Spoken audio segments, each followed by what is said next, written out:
Well, I thought I'd make a little video, behind the scenes kind of video, what goes on during the week. Everybody sees it at the car shows every week, but a lot of people don't get to see what's involved in getting it to the car show every week.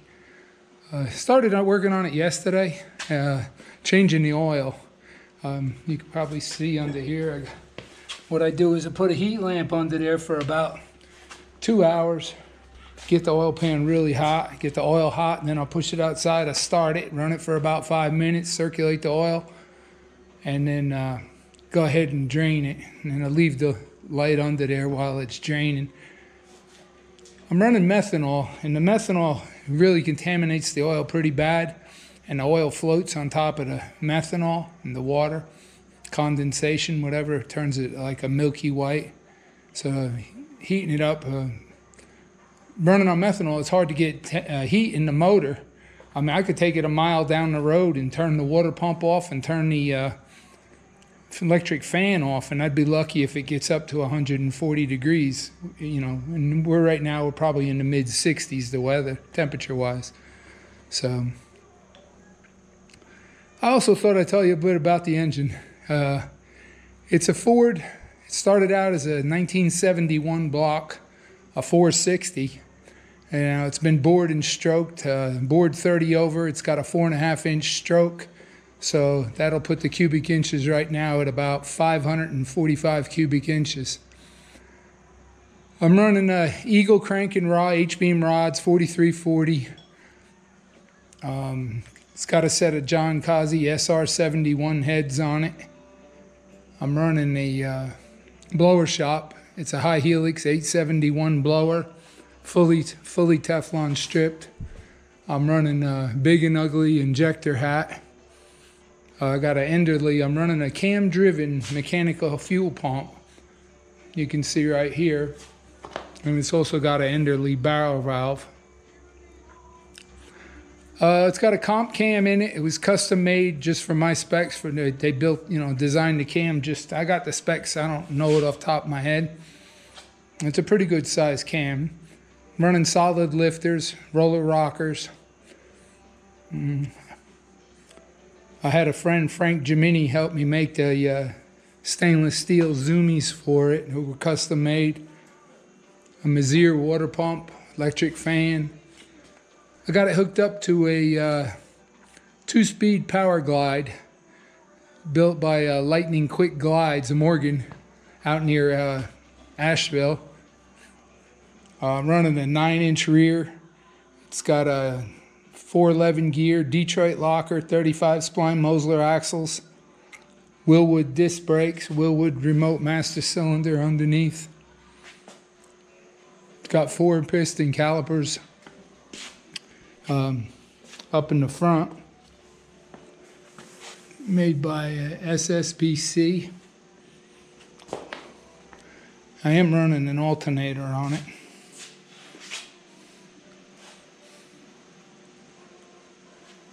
Like I said, I'm in the middle of changing the oil. Every 2 weeks I change the oil. And what I do, you can see the pot of oil right here. I'll take it downstairs. I got an outdoor grill. And I'll cook it, get it up around 200, maybe 205, 210. And what it does is it boils the methanol out of the oil. And it'll turn it looking just as good as a new quart of oil, because I don't run it enough to put really any wear on it. And then I'll reuse half the cooked oil, and then I'll put half new oil back in with it. I like to pull the valve covers every couple of weeks just to check them. I mean, very seldom it's out 1 or 2 thousandths of an inch on the lash on the valves, because like I said, I just show the car. I don't race the car, so it's not. I don't really see any strain on the motor. I just want to make sure that the rockers look good, the push rods, everything, no metal in there, no broken springs or something, more just for preventive maintenance than anything else. Then I'm getting ready to let it down, close it back up, and get ready to put the valve cover back on. I'll put some oil back in it. Another thing I got to do every week, you can see here, is my trailer. I got a winch in the trailer, and I charge the battery like once every 2 weeks.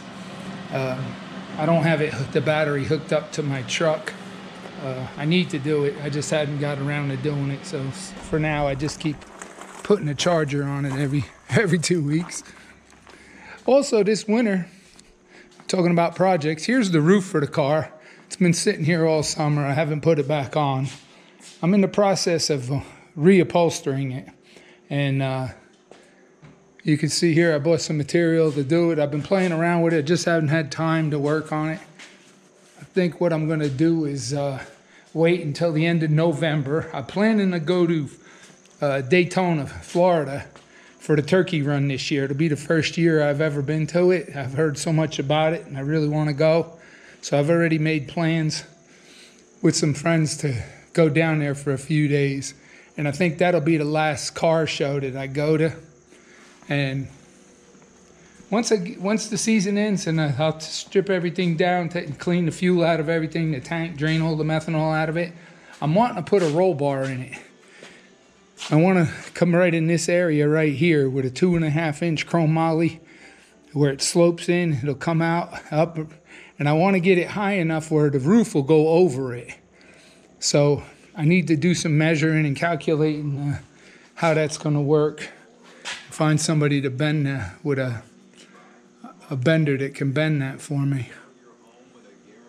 Well, let me see if I can get it back together. Anybody got any comments or questions? I know I get people asking all the time about questions about the engine. Oh, I could tell one other thing. The blower surges really bad. I like the surging. I tune it to surge. I have a lot of people saying, oh, the cam, what kind of cam? It really has nothing to do with the cam. It's the blower that's causing this. It's a combination of the blower and the mechanical driven fuel pump.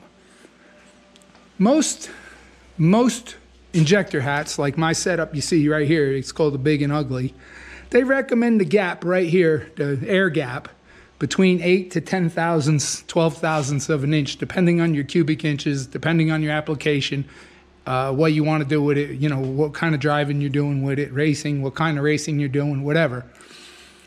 I got mine set at about 6 thousandths of an inch. So basically the engine is starving for air. And when it gets a breath of air, it speeds up a little bit. And when it speeds up, it causes the gear-driven or cam-driven fuel pump to also speed up, which increases the fuel pressure. So between the two, it causes this surging.